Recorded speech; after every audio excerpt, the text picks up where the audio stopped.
Sejam muito bem-vindos ao segundo episódio aqui do nosso PT What Mock Test, o único, podcast. O único podcast sobre PTE do universo. Se é que tem outro que eu não conheço, né? Tabata, seja muito bem-vinda. Muito obrigado por estar aqui. Obrigada Obrigado você pelo por ter convite. me escolhido, né? Escolhido a dedo. E por ter dado essa honra de estar participando aqui comigo. Claro. Muito obrigado. Eu queria que antes de a gente falar da prova, você falasse um pouquinho sobre o porquê que você veio para a Austrália, antes de mais nada, né? É um momento de um lápis de loucura. Eu já estou aqui na Austrália fez um ano e um mês, mais ou menos, né? A gente veio porque a gente queria um pouco a mais do que a gente tinha lá no Brasil. A gente queria ter a experiência do intercâmbio, queria sair um pouquinho da caixa, né? Expandir os nossos horizontes mesmo. E aquela história sempre, né? Viemos para fazer 6 meses de inglês, E sentir como ficou ia para ser. sempre. E por enquanto estamos aí, né? Já batemos a meta, já dobramos a meta. E vamos ver aí até quando, como vai ser até lá. Que legal. E você já falava inglês antes de vir para cá? Já, eu morei nos Estados Unidos durante um ano, em 2014, mas durante a minha profissão no Brasil eu não usava o inglês, né? Então, durante 7 anos aí foi sem utilizar o inglês, então ele me enferrujou bastante. Eu fiz algumas aulas particulares de inglês, o que ajudou, antes de vir para cá, ajudou bastante a retomar um pouquinho. Mas quando a gente chega aqui na Austrália, é aquele negócio, né? O inglês da Austrália não é um inglês normal. Então, por mais que acho que você sabe falar um hello, how are you, você chega aqui, você não entende, nem isso você consegue entender. Mas se virar, você conseguia. Se virar, eu conseguia. E o que é legal, né, que a gente tinha a mesma profissão antes de vir para cá. É verdade. E a gente não se conhecia lá. Se tem coisa que é difícil é isso, porque fazer o que a gente fazia lá, né, trabalhar no setor elétrico com o mercado livre de energia, é um setor que é pequeno e que não tem muita gente trabalhando, então o mundo é realmente muito pequeno de você ter me encontrado aqui. Exatamente. E aliás, foi até um dos motivos aí, quando eu descobri você através de um outro podcast, na verdade, né? Eu falei assim, nossa, olha, quanta coisa que dá pra gente conversar em comum aí sobre o setor elétrico, né? Super que legal. As aulas foram muito bacanas. Uhum. Então, e por que você precisou fazer a prova do PT? Eu não precisava ter feito agora, necessariamente, né? Como a gente não sabe exatamente o que a gente vai fazer da nossa vida aqui na Austrália, a gente está trilhando o caminho para ficar, né? Se a gente vai ficar mesmo ou não lá na frente, a gente ainda não sabe, mas se chegar lá na frente e a gente quiser ficar, a gente já vai ter trilhado o caminho para isso. E o PT é uma das fases que precisa para quem quer ficar na Austrália, né? Então, como vai ter muitas coisas, tem muitos gastos envolvidos, muitas etapas, muitos desafios no meio de tudo isso, eu preferi fazer, já que eu já tinha um certo nível de inglês e dentro desse um ano ele conseguiu retomar bastante, melhorou bastante, eu já quis fazer agora para já deixar isso feito e uma preocupação a menos, né? Então, por isso... É um exemplo de menina precavida, né? E foi bom também que eu não precisei fazer, nossa... Tem que fazer a prova, vamos fazer semana que vem. Não, eu quis ter um tempo de estudo, então a gente conseguiu marcar as aulas bem agendadas, certinho, às vezes 2 semanas de espaço para conseguir estudar entre as aulas, tirar bastante dúvida quando chegava no dia da aula mesmo. Então foi esse o objetivo mesmo. E você imaginava que conseguiria fazer isso tão rápido? Aprender a fazer a prova e já marcar e fazer desse jeito? Na verdade, não. Quando eu falei assim, não, quero estudar com calma, e assim, o meu calma seria 6 meses, talvez, né? Sim. Estudando bem tranquilamente. E aí, conversando, né, durante as nossas aulas e estudando, a gente até chegou à conclusão na última aula que, assim, por que esperar mais? Sim. Né, assim, porque enquanto você está se preparando, obviamente, você tem que se dedicar bastante, mas chega uma hora que você já sabe, né? A questão do inglês a gente sempre pode melhorar, mas sobre a prova a gente já tem a gente traça uma estratégia junto na aula, né? Sim. Então tem estratégia na mão, por que a gente vai ficar esperando muito, né? Aliás, eu nem recomendo esperar muito, porque a ansiedade, para quem é ansiosa como eu, a ansiedade começa a consumir a gente. Então é melhor a gente já fazer o negócio, já fazer logo e bem feito.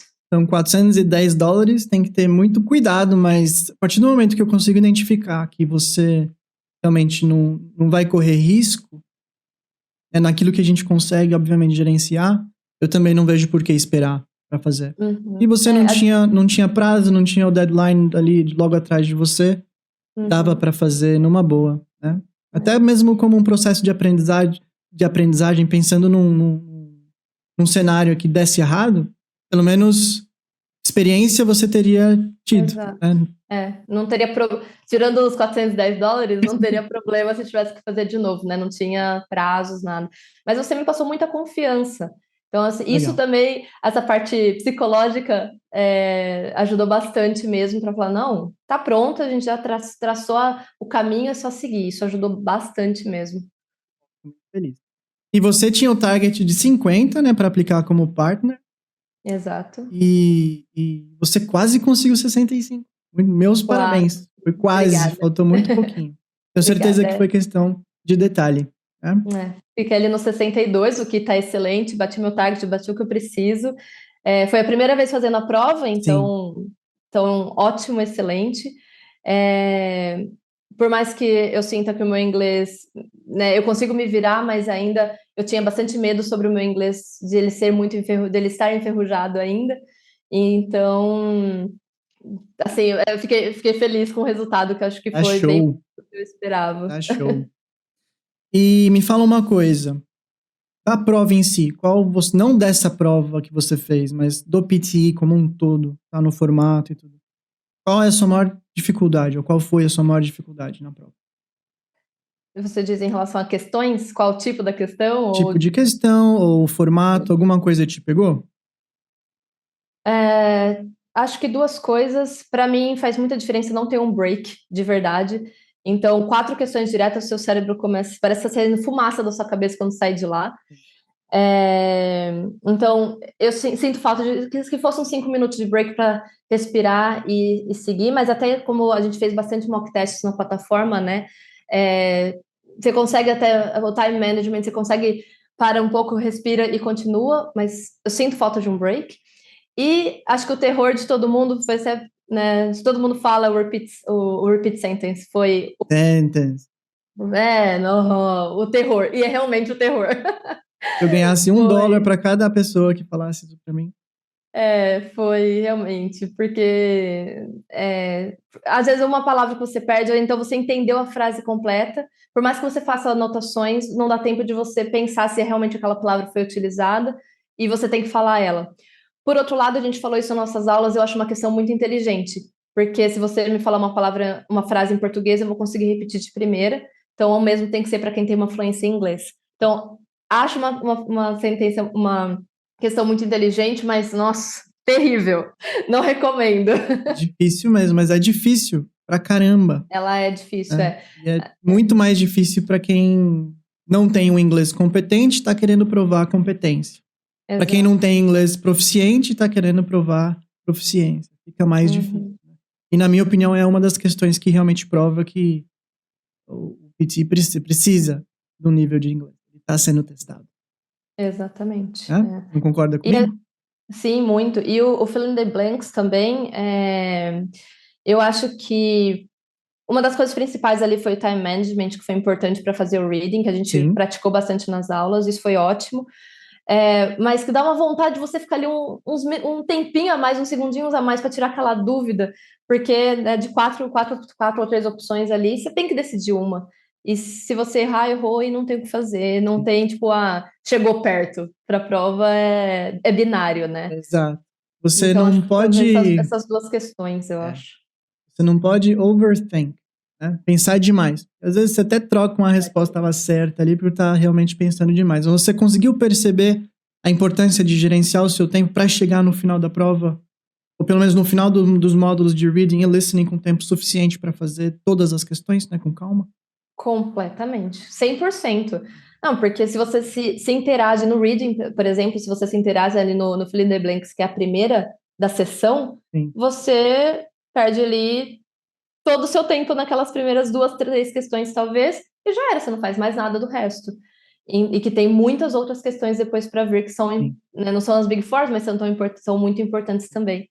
O Então, fill in the blanks do reading é a mais importante do reading, mas ainda se você não tem fizer as outros pontos outras, ali que são importantes, né?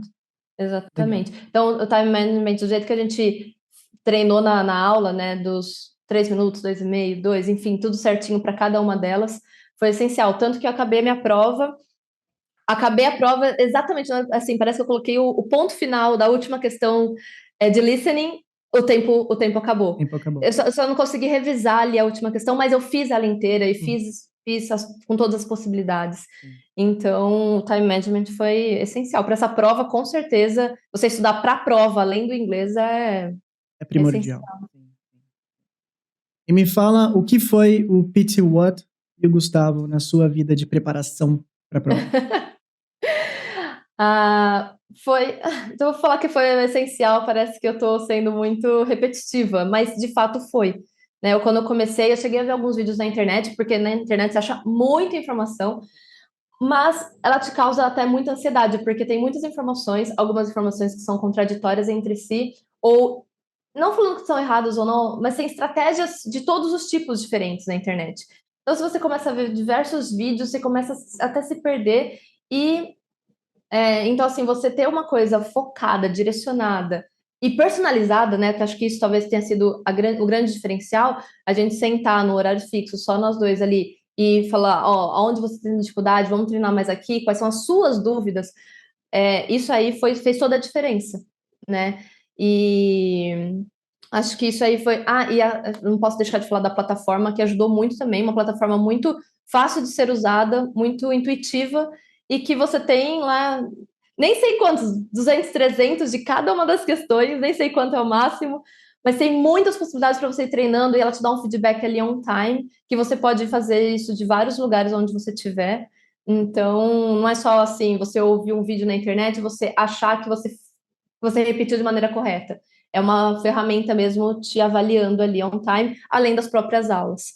Então, foi excelente para mim, acho que foi decisivo. Se eu não tivesse só feito os vídeos na internet, talvez não teria sido suficiente para chegar no objetivo que eu cheguei. Legal, fico muito feliz. Muito, muito obrigado mesmo. De verdade, de verdade. E você tem... Além do psicológico, né, Gustavo? A gente fez tinha dia aí que era 30% da aula era só na conversa da parte psiquiátrica ali do negócio para não ficar louca. Essa é uma parte que é importante.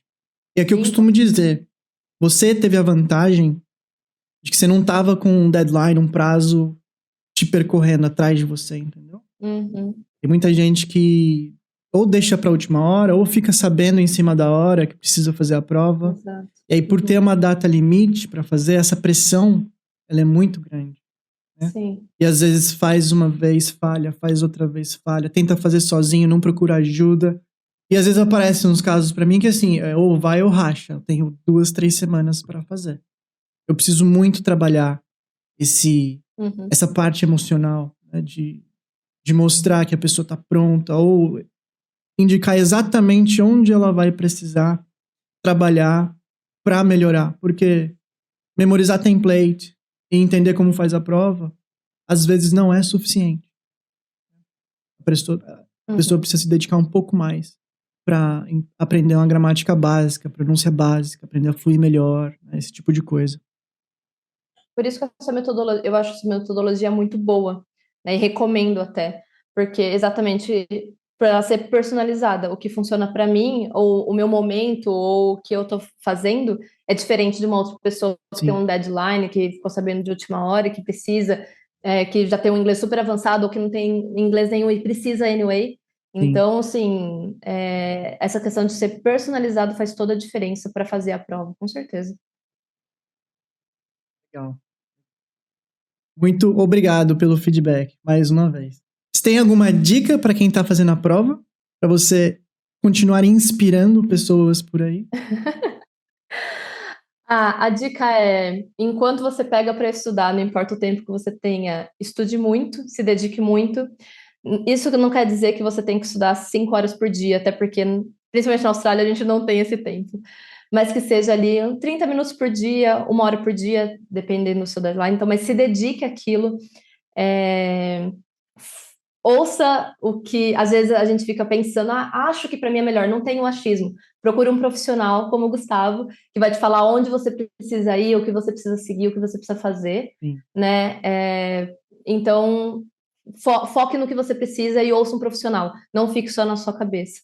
Se dedique e pode parecer besteira, mas tente relaxar. Olha eu falando isso, foi muito difícil eu tentar ficar tranquila, mas pelo menos ali 1 dia antes, 2 dias antes da prova, tentar ficar calma, relaxar, fazer alguma coisa que goste, se acalmar e fazer a prova, né? Depois que você fez tudo o que você podia. Então, na hora da prova, é só você focar bastante e é isso.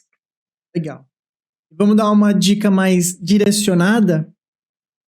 O que precisa ser feito no Read Aloud? Vamos ver se você lembra, se tá fresco na cabeça ainda. Nossa, eu não sabia que ia ter um teste aqui agora também. Ok, no Read Aloud, aliás, foi uma dessas questões que é uma das Big Fours e eu acho que eu acabei indo muito bem na prova, mas você manter sempre a fluência, né? Você não se corrigir, se você falou alguma palavra errada, não se corrija, só flui. A gente tem um tempo antes da questão, então, para ler a questão, se você encontrar uma palavra que você tem dúvida, uma possível dúvida como que pronuncia aquela palavra, não fale, simplesmente pule como se ela nem existisse. E é isso, pelo foco de manter realmente a fluência. Isso não quer dizer rápido, mas você ser claro e fluido. Mais rápido que você consegue falar, ainda lendo exatamente o que está escrito. Não sendo, né, tudo atropelado. E onde que a gente para respirar? No ponto. Pronto, já pode ser professora de PT também. Olha, já tem concorrência agora. Muito bom, Tabata. Muito bom. Acho que talvez seja uma boa dica. Nos mock tests eu treinei bastante isso, na prova eu usei e fez muita diferença. Quando dava os 3 segundos antes de começar a questão de você fazer o read aloud mesmo, para mim, 3 segundos, eu parava e respirava. Então, até não importava se eu já tinha acabado de ler a frase inteira ou não. Para mim, isso funcionou. Eu respirava bem fundo. E aí, para quando começar, eu já tinha ar nos pulmões para aguentar a frase toda. Isso ajudou bastante a manter a fluência. Muito bom, porque parece besteira, mas de você tomar aquele tempinho ali para respirar fundo, você tá fazendo uma coisa que te traz um pouco mais de calma para você focar um pouco mais. Tem muita gente que deixa para o último segundo e começa a ler já sem ar. É óbvio que vai parar onde não deve, porque já não tem ar dentro do pulmão. Exatamente. Vai fazer como? Não tem como fazer, né? Não tem como desmaiar ali na prova, que é a primeira questão. Barulho. E o barulho na prova? O barulho é bem péssimo. Isso aí não tem como ficar enganando ninguém. O barulho é péssimo. Realmente é o mercado de peixe, todo mundo falando junto, todo mundo fazendo speaking junto. Então, às vezes até na hora de fazer os mock tests, eu procurava algum lugar um pouco mais barulhento para fazer isso, para aprender como focar na prova, como focar na questão, né? Mas realmente é bastante barulho e assim, a dica é você tentar desligar e focar naquela questão para que o seu cérebro fique ali o que você vai fazer e você acaba desligando um pouco do seu ao redor. Mas, de fato, é bastante barulho nas primeiras questões ali. Difícil. Foi uma coisa, eu lembro muito bem, que tomei um susto. Mas eu já consegui me recompor. Quando começou o primeiro Read Aloud, já me fechei no tubo. Exato. A gente tem mais facilidade de fazer isso, né? É porque tem pessoas do seu lado, e por mais que você ouça o mercado de peixe de maneira geral, as pessoas do seu lado você ouve claramente o que elas estão falando. Então, às vezes você até, né, sem querer, você acaba querendo entender o que a pessoa está falando, às vezes até para questão de comparação ou não, né? Então, desliga, tenta o máximo possível desligar. Exato. E é uma coisa que acontece naturalmente quando você começa a fazer. Talvez no primeiro Read Aloud você ainda sente, do segundo para frente já vai. Né? Embala, exato. E não se assuste, né? Se na primeira questão talvez você se perdeu um pouco por causa de concentração, não se assuste. Tem ainda muitas outras read alouds para fazer. Exatamente. Isso aí. E por mais que seja alto o barulho que está acontecendo ao seu redor, qual foi o centro que você fez? Foi na nave. Eu tô em Sydney. Então foi na Navitas, ali na frente do Hyde Park. Sydney. Por mais que esteja alto, o áudio do Repeat Sentence, do Retail Lecture, você ainda consegue ouvir claramente, né? Uhum, Não é nada que te atrapalha. uhum, Concorda comigo? concordo. Então é só estar Uhum. concentrado e focado. E não tem problema, não tem chabu. Exato. É? E lembrei de uma dica muito importante. Leve o passaporte, pelo amor de Deus, leve o passaporte. Porque por mais que lá no site da Pearson eles falavam possibilidades de ID, é, chegou lá na hora da prova, tinha uma plaquinha, Just Passport. Então, não Às vá. vezes, quantas mensagens eu mandei pra você falar pra você? É verdade. Eu já tinha até colocado na minha bolsa, né? Mas quando você mandou mensagem, não esquece o passaporte na noite anterior, já estava separado já. Mas, nossa, isso aí realmente é a dica de ouro. Tem muita gente que perde o direito de fazer a prova, porque não leva o passaporte. Exato. E aí custa Por uma $410. Out. Pesado, né? Muito, nossa, Pesadíssimo. isso é bastante. E a pergunta final que eu te faço, relacionada à prova. Precisa saber inglês para fazer o PT? Não. Essa pergunta é a pergunta do milhão. Precisa, na verdade. Não adianta falar assim, não precisa, tranquilo, só com os templates você passa. Não, você precisa saber inglês. Mas precisar saber inglês não é você ser fluente em inglês, você vai esperar você ser super fluente em inglês para fazer a prova. Não, é você, até durante estudando para o PT, você vai estudando inglês também, né? Sim. Então, assim, saber inglês é importante, até dependendo do seu objetivo, você tem que saber inglês, mas isso não quer dizer você ser fluente, né? Acho que é isso. Nossa, eu não sei se essa resposta foi correta ou não. Concordo plenamente com você. Assim, principalmente dependendo do teu objetivo, né? O teu objetivo era inglês competente, 50 em todas as bandas. Uhum. Você precisa mostrar que você é competente. E para mostrar que você é competente pro PTE, você precisa acertar 50% das questões. Na média.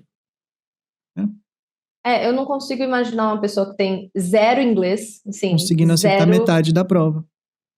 Não consigo enxergar, por mais que você estude sobre a prova, os templates que ajudam, até os próprios templates, como que você complementa os templates de acordo com a prova se você não sabe zero inglês, né? Então, isso aí não faz parte, com certeza. Aquela coisa, nem que aprenda rápido, mas alguma coisa tem que aprender. Nem antes que você de fazer a prova. tem que emergir ali no inglês, Sim. né, todos os dias, o dia inteiro ali, até um pouco mais técnico, mais gramatical, enfim, mas precisa e vai ser importante ali enquanto estiver fazendo a prova, com certeza. Muito very good, Tabata. Muito very good. Muito obrigado. Agora eu tô toda aliviada, presença. Dá pra conversar tranquilo. Muito obrigada. Agradeço muito tanto pelo convite aqui hoje, quanto por toda a ajuda, o apoio, a parte técnica, tudo que você me ensinou para a prova, né? Então, eu que agradeço. Prazer enorme. Agradeço muito. Prazer enorme. Espero que no futuro a gente ainda troque uns megawatt-hora. Isso. Se a gente voltar para o Brasil lembrando como que converte megawatt-hora em megawatt médio, tá tudo certo. Não lembro mais. Piada interna, né? Piada interna essa. Só quem é do setor elétrico vai entender essa. Verdade. Mas muito obrigado, um beijão, uma boa sorte para você, que todos os seus sonhos se realizem aqui na Austrália. E vamos manter o contato, vamos continuar aí. Vamos, com certeza. O que precisar de mim, estamos aí também. E o próximo é o maridão, né? O próximo é o marido vai, logo menos. E aí a gente faz quando ele passar e tiver lá com a nota dele, em mãos, a gente faz um podcast com ele também. A gente faz. Vamos fazer um double date podcast. Vou chamar a Luísa, chama ele, a gente faz em 4. Vamos que vamos. Vai ser ótimo, vai ser legal. Valeu, Gustavo, obrigadão. Um beijão, viu? Muito obrigado. Um beijo, valeu.